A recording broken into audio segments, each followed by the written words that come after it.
है मसीह का प्यारा वचन, ये है वचन प्यारा। परमेश्वर के धन्य नाम की महिमा हो। प्रभात मनन के सत्र 2462 में आप सभी का बड़े प्रेम के साथ स्वागत करता हूं। आइए आज के मनन के लिए हम पढ़ते हैं पतरस की दूसरी पत्री अध्याय 1 पद 7। और भक्ति पर भाईचारे की प्रीति और भाईचारे की प्रीति पर प्रेम बढ़ाते जाओ। प्रभु यीशु मसीह की पहचान की और एक उद्धार प्राप्त मसीही बढ़ने के लिए अवश्य गुजरने के 7 चरणों में 6 चरणों पर हम अब तक मनन कर चुके हैं। उसमें पहला विश्वास पर सद्गुण, और दूसरा सद्गुण पर समझ, और तीसरा समझ पर संयम, और चौथा संयम पर धीरज, और पंचम धीरज पर भक्ति, और छठा भक्ति पर भाईचारे की प्रीति बढ़ाना था। इस श्रेणी में अंतिम चरण भाईचारे की प्रीति पर प्रेम बढ़ाना।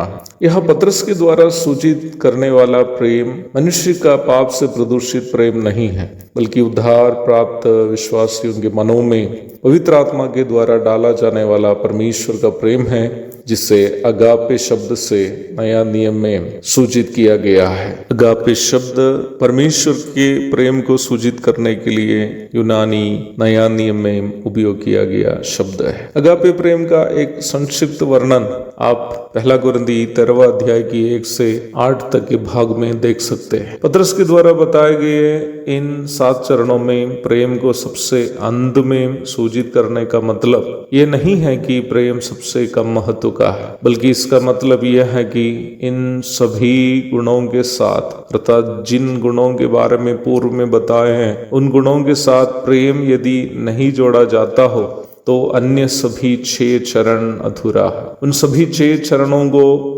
पूर्ण करने वाला परमेश्वर का प्रेम अगापे है। यदि हमें परमेश्वर का प्रेम नहीं हो तो हमारा विश्वास ही, अर्थात पहला चरण में ही हम पराजित हो गए। पहला कुरिन्थी 13 की 1 और 2 पढ़िएगा।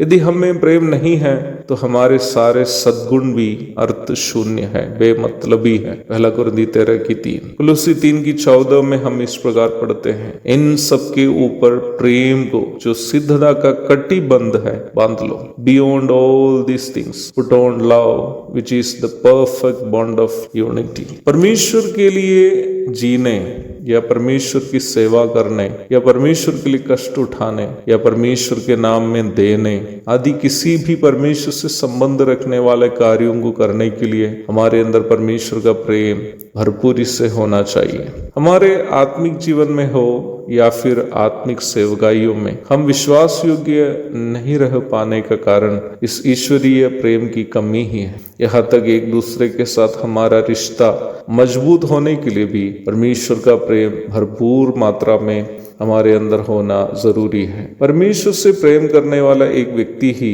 एक अच्छा पति या अच्छी पत्नी बन सकती है। परमेश्वर से प्रेम करने वाला एक व्यक्ति ही एक अच्छा पिता या एक अच्छा पुत्र या पुत्री बन सकते हैं। हमारे पारिवारिक चर्चाओं में कभी मैं अपनी पत्नी से इस प्रकार बताया था, मैं तुमसे इसलिए प्रेम करता हूँ क्योंकि मैं परमेश्वर से प्रेम करता हूँ। यहाँ तक हमारे करीबी मित्रों से भी हमारा संबंध आधारपूर्ण तब होगा जब हमारा संबंध यीशु मसीह के साथ प्रेम भरा हो। इफिसियों की पत्री 3 अध्याय के 14 से लेकर नीचे की और के पदों में प्रेरित पौलुस की एक प्रार्थना हम देखते हैं। मैं इसी कारण उस पिता के सामने घुटने टेकता हूँ जिससे स्वर्ग और पृथ्वी पर हर एक घराने का नाम रखा जाता है, कि वह अपनी महिमा के धन के अनुसार तुम्हें यह दान दे कि तुम उसके आत्मा से अपने भीतरी मनुष्य में सामर्थ पाकर बलवंत होते जाओ, और विश्वास के द्वारा मसीह तुम्हारे हृदय में बसे कि तुम प्रेम में जड़ पकड़कर और नींव डालकर सब पवित्र लोगों के साथ भली भांति समझने की शक्ति पाओ कि उसकी चौड़ाई और लंबाई और ऊंचाई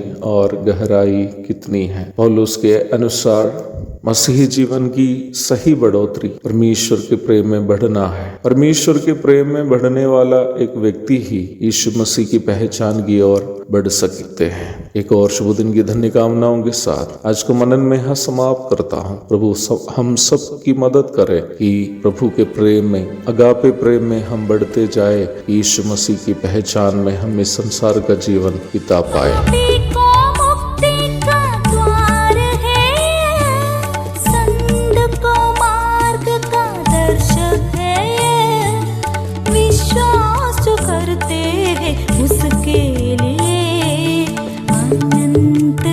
जीवन का साधन है ये है वचन, प्यारा वचन, यीशु मसीह का प्यारा वचन।